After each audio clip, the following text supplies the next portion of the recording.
It is night when Anya, a young traveler, gets lost in the dense forests of Russia. The darkness enveloped her as the trees whispered ancient secrets. Suddenly, she saw a dim light in the distance, a wooden cabin on gigantic legs that moved slowly. As she approached, a chill ran down her spine. The door opened by itself, revealing an old woman with bright yellow eyes and sharp teeth. Anya had arrived at the home of Baba Yaga, the most feared witch of Slavic legends. The origin of Baba Yaga in Russian and Slavic folklore. Baba Yaga is an ambivalent figure, half witch and half ancestral spirit. It is said that she lives in a magical hut that rests on chicken legs, capable of turning and moving through the forest at will. Her home is surrounded by a fence made of human bones, with skulls illuminated from within that emit a ghostly light. Although she sometimes acts as a guide or protector, her dark side is much more well known. Baba Yaga hunts those who dare to enter her domains without an invitation. It is said that she devours travelers, using their bones to reinforce her grotesque dwelling.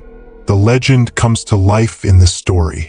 Anya had heard the tales of Baba Yaga since she was a child, but she never believed they were anything more than stories to scare. Lost and desperate, she approached the cabin seeking refuge. The old woman invited her in with a sinister smile and began to ask questions. "Who are you? What are you doing here?" Anya, terrified, responded as best she could. Baba Yaga nodded and offered her food, but something in the aroma of the soup made her stomach churn. It was thick and reddish, and Anya would swear it contained fragments of bones. "If you want to survive," said Baba Yaga, "you must pass my tests. Failing means you will be my dinner tonight." The first trial was to find a thread of gold hidden in the thick of the forest, under a black moon.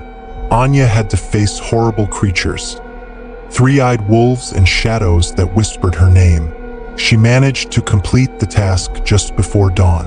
The second trial was to clean the cabin, but the dirt seemed alive. Every time she swept, the debris returned to its place, mocking her with spectral laughter. Only when Anya used her ingenuity and a bit of magic she had learned from her grandmother did she manage to complete the task. The last test was the most terrifying.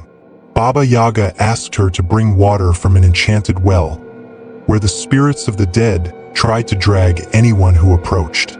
Anya faced her fear and, with courage, returned with the water.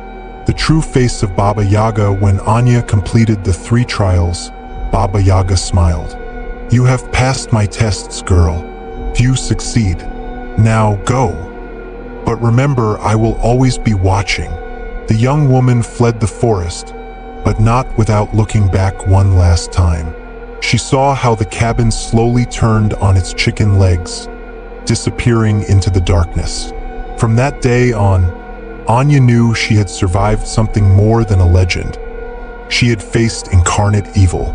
Baba Yaga remains a powerful figure in Slavic culture. Some believe she represents chaos and the unknown, while others see her as a teacher who guides the brave towards enlightenment.